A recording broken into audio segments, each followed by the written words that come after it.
We're back here at the Bloomberg CEO Forum, so thanks so much for sticking around. I hope you had a good coffee and a little bit of a break. We're going to get the conversation going. Obviously, you just heard the announcer introduce our guests. Here is Chintan Raveshia, the Sustainable Cities Business Leader for Southeast Asia for the Arup Center. Thanks so much for joining us. And also Ray Lawler, the CEO of Hines Asia Pacific, the property investment and management firm. Let's talk about new cities and sustainable cities. And I want to start because obviously we're in Indonesia, and what's happening in Jakarta, the city is sinking, we all know. And I think 40% of Jakarta, the capital, is under sea level. And in some parts of northern Jakarta, it's sinking 11 inches a year. It's obviously overtaxed.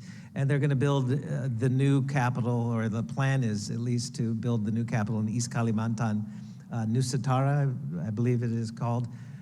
So maybe I can begin, Chintan, with you. What are the opportunities, but also the challenges when you have a clean slate? You can go and build a city for the next however many centuries from scratch. I mean, there's some environmental issues, but there's also a chance to really do it sustainably. Yeah, no, thanks for the start on that one.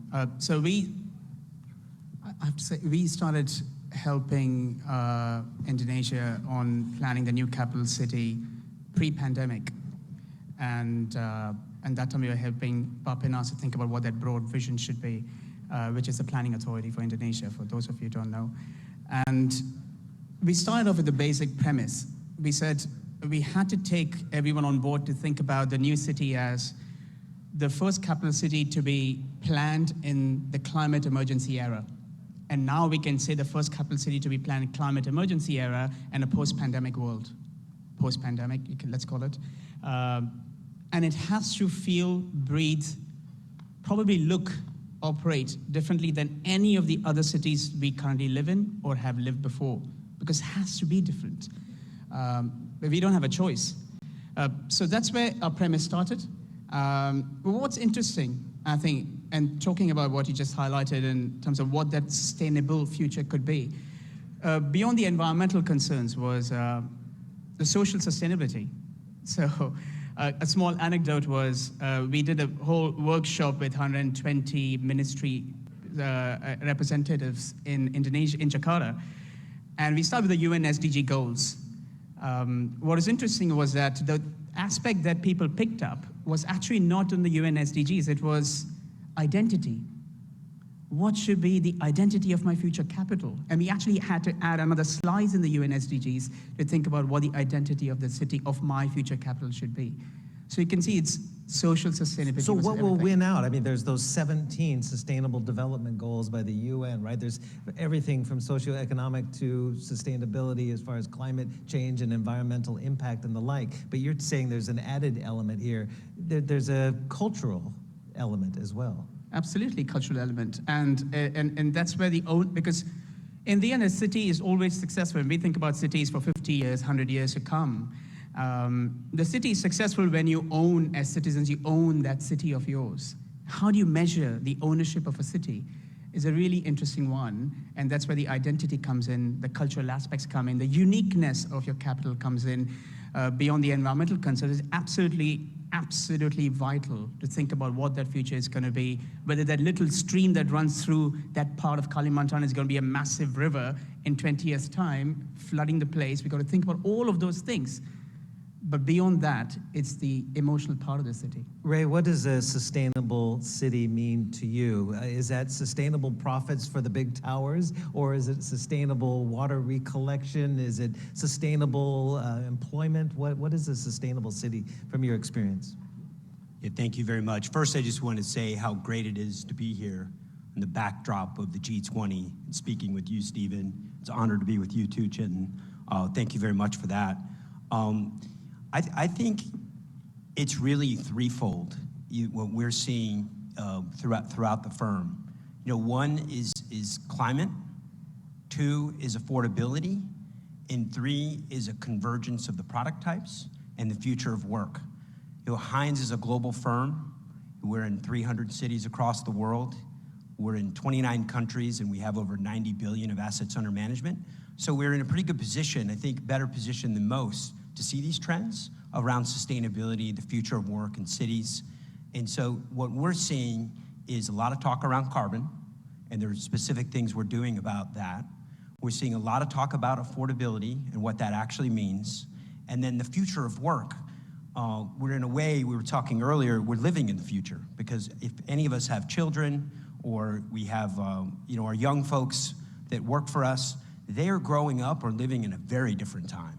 They're digital natives, they've grown up with COVID, they're used to Zoom screens, and the collision of the home and work, and the collision of the physical and digital, and the product types all becoming one in a way are certainly trends we're seeing. Did the pandemic accelerate the transformation to more sustainable cities, or is it throwing a spanner in the works in the sense that the whole equation has changed? In America, I know people are getting out of the CBDs, but in Asia, people are coming back into the CBDs. Yeah, I think COVID was absolutely an accelerant for what was already happening. One thing is definitely different from Asia than the Western world is the future of work is absolutely about sustainability, flexibility, adaptability, health, and wellness. However, there are three distinct differences. One, in Asia, I think generally people have smaller homes, and so they don't benefit from, they're not able to work from home like they are traditionally in the US or Europe. Two, they take public transportation, and so they're not saving on that commute time like they would in the US or other markets. And then finally, just culturally, what I've found is, the Asian communities value that direct interaction. So we're definitely seeing a shift, but it's not as severe as we're seeing in the US or Europe.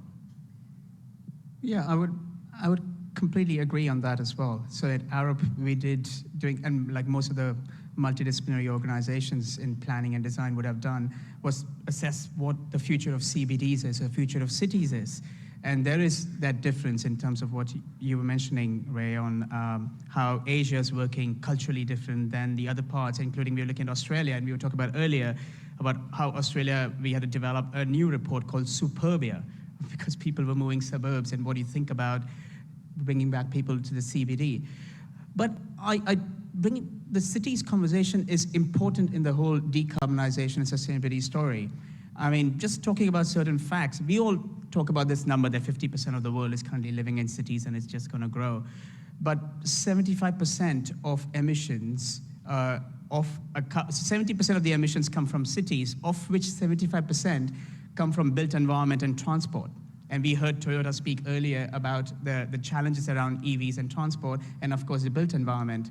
So we have a lot of responsibility on us to really think about what that future is, because we heard the finance minister talk about carbon pledges. And Indonesia, I live in Singapore, everyone's pledged for the fact that by 2050, 2060 neutrality, understand. But in next 7 years, by 2030, the countries have decided to pledge that they will peak emissions. Less than 7 years from now, if the country is going to peak emissions, which means you're doing something dramatically different, that in 2031, 1st of January, you are emitting less carbon than the day before.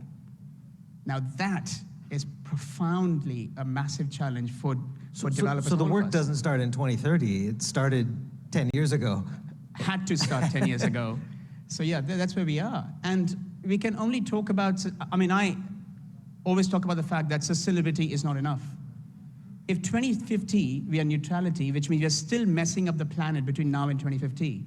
So you've got to think about nature positive, regenerative planning, and regenerative buildings, for that matter, of our future. So from a city perspective, and both of you can answer this, what is the top priority to at least move the goalposts on these goals? Indonesia has a goal of net emissions zero by 2060. Yeah. Ray, you also, I saw on your website, Hines has set a target of 2040 for net zero goal across all the buildings that you either develop or invest in by 2040.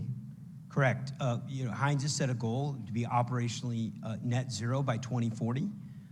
We've taken some pretty proactive steps across the world.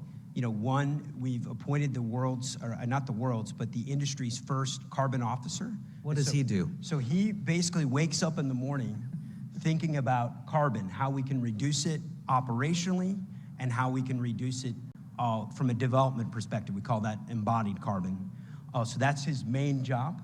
Other things we're doing is we're looking at unique technologies. We have a technology called T3, and T3 stands for timber, technology, and transit. And the reason it's important is if you build with mass timber, by definition, you're reducing the embodied carbon because it stays in the timber itself. And so that's on the embodied side. So timber, and then transit, if you build an asset or a building close to transit, by definition, a person is burning less carbon to get to that asset because they're using mass transit and walking to the asset. And then finally, technology, as we've talked about the physical and digital world colliding and the technological advances that we need to integrate in our assets, that's equally important to get to that goal of net zero. Now, Chintan, I'm going to get to you to answer that question, but I'm going to play the devil's advocate, and I think I know the answer to this. But timber? Hello? Timber? That takes forests. Deforestation. Yes, the key on timber is to grow it sustainably, and they're doing that all over the world. There's sustainable forests in Southeast Asia, New Zealand, and throughout the world. Sustainable is the key, not the it's deforestation that might happen in Borneo because of the new capital. You're gonna dispute that because it's plantations mostly, right?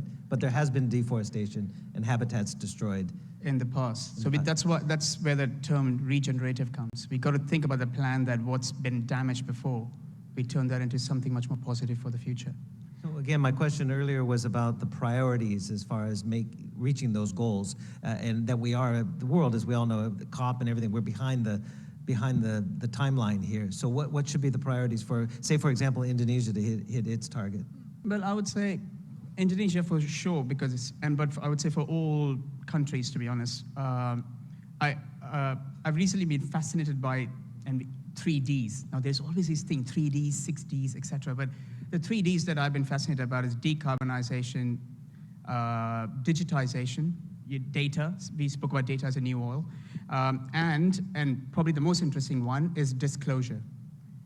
We should create mechanisms where we can disclose the carbon assessment, the carbon measures, the metric. How do we know we are successful by 2030 in terms of peak emissions? What is that baseline? We can say, yes, we measured the carbon and this is how it is, and this is a scope 3, et cetera, et cetera. What is the answer to that? It's an ecosystem response that we need to give, and we are just one of the players in that ecosystem. We need to work with the government top down. You can't just have a vision. You got to think about implementation plan. The middlemen is what we are, or middle people is what we are. But then there's also the bottom-up citizens. Can a city be built from the ground up, net emissions zero? Is it possible? There are various ways of calculating offsets, that. obviously. Well, there are offsets, and you can probably do something net zero in terms of a city design, but then you got to think about what the operational carbon is going to be. So it is not complicated at this point in time, I would say, but it is possible in the future. What's been your experience in the places? You're not in Indonesia per se, but in the other areas, in China in particular, they've had an opportunity to think outside the box when they built the CBDs, whether it's Lujiazui in Shanghai, other cities across China are building new central business districts aside from their urban core. They can start from a clean slate, so to speak.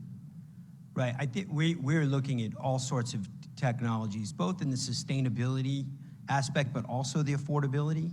One thing we're doing specifically in Australia is we have Australia's first all-electric building. And the reason that's important, we talk a lot about carbon, but we also should be talking about methane. Carbon can last in the atmosphere for hundreds of years, but actually methane dissipates quite quickly. So if you have an all-electric building, you can make an impact quite quickly as well. The other piece is just on affordability. When we talk about ESG, folks do focus on the E, carbon. The S, the social side of it, we think that sustainability and affordability, you talked about opportunities and crisis, they are definitely, without question, the crisis of our lifetime. But at the same time, they're an opportunity of our lifetime. And on the affordability side, we're looking at co-living, we're looking at prefab, we're looking at modular construction, we're looking at net positive affordable units that actually put energy back into the grid that then subsidize the housing itself. What kind of standards or, dare I say, some sort of agreements would you look for from G20 or these kind of bodies? Obviously, they've had the meetings, the COP meetings as well, and there's been, every nation in the world has their own vested interests and the likes, and sometimes they're oftentimes competing. What would you like to see come out of a meeting like G20? I think I'll press on the point I made earlier, which was there needs to be a standardization of disclosure. If every city or every country can think about a standard way of measuring, and that's where for all those people who would probably know, the scope 3 is the most difficult one to measure, which means you've got to think about where the material came from, where it was built, where it was manufactured, and brought into your country to build your city or your country. That standardization is vital as hell, to be honest. I mean, we are currently helping Asian Development Bank to help Nusantara to think about that standardization of data right now, because Nusantara understands data, primary in carbon calculation, in people's livability, all of that. Absolutely important. As a property developer and as a investor, you must be looking at data extremely closely, or are you? Everything is about the data. We simply can't be accountable for sustainability if we can't measure it. And we as a firm do not want to greenwash. And it's incredibly important to measure and hold ourselves accountable. And to your earlier question, Stephen, what do we hope to get out of the G20? It's not just about the governments. It's about our occupiers. It's about the people of the city. It's our investors. It's developers. It's consultants. It is literally everybody coming together to solve, like I said, really the crisis of our lifetime. Don't you need top-down? There I go. I'm getting, I'm taking the top-down approach to it. Don't you need a firm hand by the government to say, these are our goals, we're going to reach it, and this is how you can comply? Because an individual company will see it as a tax on their profits, on short-term profitability. Yeah, I think like anything, you obviously have to have a top-down approach and a bottom-up approach that meet. That's the only way we'll have real change. You want a question from the audience? You guys game? Sure. Here we go. Can we get your views on the possibility of setting up clusters? Oh, there goes the question out. What does it say?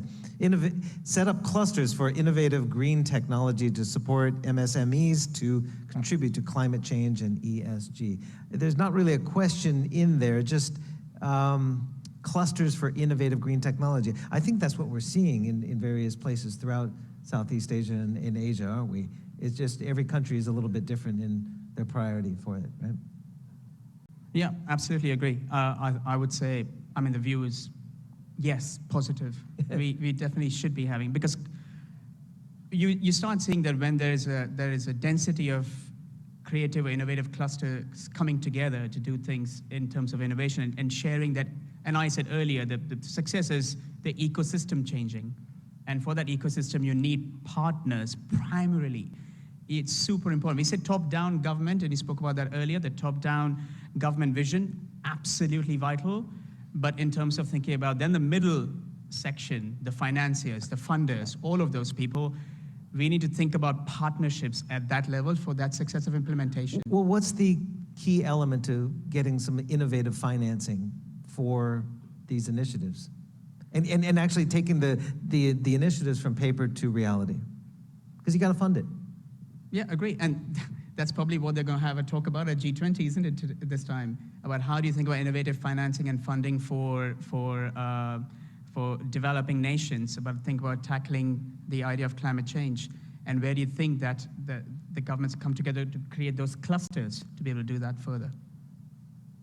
For you, when you look at a particular project, obviously financing is key to make your decisions on how much of that project is going to be a sustainable building and the like. Has that equation changed over the last 10 years for you guys? It's absolutely changed. And it's changed from every single perspective. The one, we've talked about the government, and typically governments now, where in the past, maybe it wasn't the top of mind, now it is. Two, our occupiers, our tenants, our employees are demanding it. And then 3, our investors, understand that we cannot build a building that's what we call obsolete upon completion. It needs to be forward-looking. It has to be innovative. It has to be sustainable. And with that, creates real value. What should be the life cycle of a new sustainable building? I mean, we should probably, like we do old cars, internal combustible cars, we should be retiring older buildings? Actually, no. No, I'll push back on that. And the reason is there's 2 components of carbon, as we were talking about. There's the embodied piece, and there's the operational piece. And obviously, the embodied piece is all the new materials that go into that building to create it. And so adaptive reuse is a big opportunity, I think, for any existing city. We're talking about new cities, but existing cities, taking an old building, retrofitting it strategically and sustainably actually has a lower impact on the environment than building a new one. I'll probably touch on that. Absolutely spot on, because so in COP26, Arup announced that we were going to do a carbon assessment of all the buildings we've done in the last 60 years, from Sydney Opera House to Marina Bay Sands and all the buildings. And 27, we currently, as we're going through, we announced that we've done 1,000 buildings till date, and all that data is free for people to access of what that means for buildings. And 40% of that carbon embodied is sitting in that concrete of your building. And if you pull that down, 40%, and that's something that you want to retain. And it's amazing some of the technologies that we're seeing out there, being such a big firm and having so much, real estate around the world. We're seeing smart concrete, we're seeing smart glass, we're seeing ways to reduce energy that we haven't thought of before. And those technologies, those innovations, will drive change, not only in development, but adaptive reuse. And how do you keep the costs down with the rising commodities globally and the competition for the commodities, which has helped Indonesia's economy, obviously a resource-rich nation, but again, building is not cheap. And Nusantara is going to be, I think it's conservative to say 34, or what was the figure they're talking about? 40 changing. 40 billion, and then up and up. Yep, no, that's true. I don't have a clear answer to that one, but the fact is that so one thing is having the cost of building the buildings, which can sit with the private developers or private investments. And then there's the other cost, which is providing infrastructure, which has to sit with someone to be able to build that infrastructure, to have that trust in the system that, yes, I'm going to have the metro, yes, I'm going to have the rail, I'm going to have the BRT system, and all of those things. So it's the ecosystem that sits around giving that aspect to the private developer, the private investment to come in. So the cost of both levels. Is an energy transition a key component here as well? Indonesia relies so heavily on coal, as does China. It's cheap. It's readily available. In the priority list, where is the energy transition? I was mentioning with Sri Mulyani earlier about this story that Bloomberg has about getting pledges from the richer nations for at least a $15 billion contribution for Indonesia's energy transition to renewables. It's obviously much easier for a city or an individual asset to be operationally net zero if they're drawing energy from a green grid. But as you point out, that's not readily available throughout the world.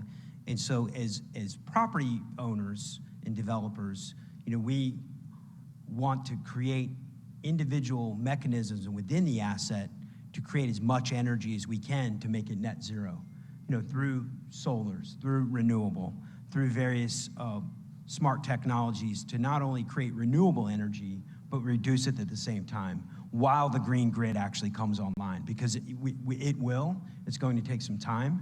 And that, again, to go back, that's one of the opportunities, I think, for all of us of our lifetimes is really creating the ecosystem of sustainability, because it's tied, it's integrally connected. I would say there are two ways of looking at it. And coming back again, wearing my city, so the larger country level hat, there'll be bigger top-down approaches, like turning the country or city into complete hydrogen-focused society that changes remarkably everyone's carbon footprint. And then there is this other level, which is looking at developments in its own right of how much they can provide it back to the grid. And both will have to work simultaneously. So I think the governments as well as the private players will have to play an absolutely important, vital role to be able to manage that mix of what that future is. Well, I'd like to turn the next question to perhaps people in the room here as well, as far as where the investment opportunities are. I remember, and I hate to name drop, but many years ago, I think it was at least 10 or 12 years ago, Bill Clinton was in Hangzhou at an Alibaba event, and somebody asked him, what would you invest in for the next century or whatever? And he said, at that time, solar. He said, I'd put all my money into solar. This was maybe 12, 13 years ago. What are some of the up-and-coming technologies on this theme of new cities, sustainable cities, that either you or you would advise people to look into as an investment? I'm not saying you must invest in this company or this and that, but you know what I mean? Sure. I mean, I'll speak to that from an Asia-Pacific perspective, but also just, from a Hines perspective around the world. I mean, we have, currently in Asia-Pacific, 12 developments and 25 projects, and they're in Japan and Korea and China, Singapore and Australia. And the common themes of investing in those assets and those cities are, we're building for the long term, we're doing it sustainably, and we're looking at what the future generation, my kids who are 12 and 14 that have grown up with COVID, what do they think about office space? What does office of the future actually look at? And that, as we're building it, really drives our development process. Because these projects, a city, it takes 30 years. A building sometimes can take 10. It's a long process, and so we do have to look out above the horizon. And so I think anything around sustainability, affordability, innovation will win the day. You have any calls, anything? I'll probably take a bit of a tangent there and add another aspect to it. So when we were planning the capital city for Indonesia, and currently and before that, and alongside, we've also been working with Singapore government on something which is food. And again, Minister spoke about food and energy. And this is my personal belief, that I strongly believe that we need to resolve the innovative way we produce food. Food, again, is another, I think it was 40% of the carbon, and 70% of fresh water goes into production of food right now in the world. If we can think about innovative ways of producing or allowing that and change that, and not having the dependence on aspects and becoming a bit more of an independent response to that, I think we can make our cities a lot more You got to feed a city, don't you? Yeah, no choice, right? No choice. And there is a food crisis exacerbated by geopolitical issues, whether it's Ukraine and the like. We are in an energy and food crisis. Absolutely. You see some neat technologies in cities, the vertical farming, hydroponics, incorporating it in a mixed-use asset. And most of our occupiers just fundamentally like to be close to their food. And I think that's just an incredible opportunity. If I were designing a city, it's something I know you all are considering, and we're incorporating elements of urban farming in many of our assets. That's an interesting point. So who's driving these suggestions? Does the client come to you and say, I want the most sustainable building, I want rainforests every 20 floors, I want rainwater collection, I want this? Or do you, through the infinite wisdom that you have as a developer, know what to suggest? Well, I'll start, because our founder, Jerry Hines, we're a private firm. He founded the firm in 1957, and he had a saying that's always really stuck with me. And he said, our business is about happy tenants paying rent. And it sounds so simple, but when you think about food or urban farming or beekeeping or whatever the case may be, it makes our occupiers happy. And happy tenants tend to pay more to stay. I don't want beekeeping every 20 floors. And they tend to be stickier. Yeah, but a lot of people do. You'd be surprised to see the amount of beekeeping on roofs in urban cities. Really? Yeah. I could think of better things to do than beekeeping. What's that buzzing going on? All right, let's turn. Wow, we're getting a lot of questions in now. What's your vision for an ideal city? Wow, there's an open-ended question. Gosh. Beekeeping? Well, that'll be good to have bees there, as long as they don't go into my kitchen. We need bees. I'm not denigrating bees. We need bees. It's all about pollination and food, right? Bees. Go ahead. I would say, I use a single word, equitable. Okay. Equitable city. I think that will be an ideal city, and equitable in all possible ways. And equitable, and I would say for stakeholders in the equity, human beings, but also nature, flora, fauna. I think we all got to think about all of those four stakeholders in that But conversation. that doesn't create winners and losers. I'm the devil's advocate here. If it's all equity, Well, equitable cities, equity doesn't mean that you don't have competition. Yeah. You still have that. The vision for an ideal city, 3 words that I think we're all talking about. 1 is sustainability, 2 is attainability, and 3 is innovative. is there any city in the world, this is another question from the audience and their infinite wisdom, is there any city in the world that you consider most advanced when it comes to sustainability that's already built? I wouldn't make it so simple by saying giving a city as a name, but there are actions that certain cities have done, or certain citizens have done, or certain players have done in cities which are commendable. Right from massive innovation and technology things that cities have done. I would talk about even the most humblest technology, such as Jakarta. During pandemic, they literally, in some parts of the city, drew a yellow line across the city for kids to walk to the MRT station safely because there were less cars. And that was it. More students and more kids and more parents were walking to the MRT station than taking the transport, just because someone went and drew a yellow line and put a sign to say, people walking. Safer. Safely. Yes. Who do you think will be the most effective driver of establishing standards for data collection? You again both mentioned data as key, and also ESG policies and auditing procedures. Public, private, or nonprofit sector, who is more incentivized?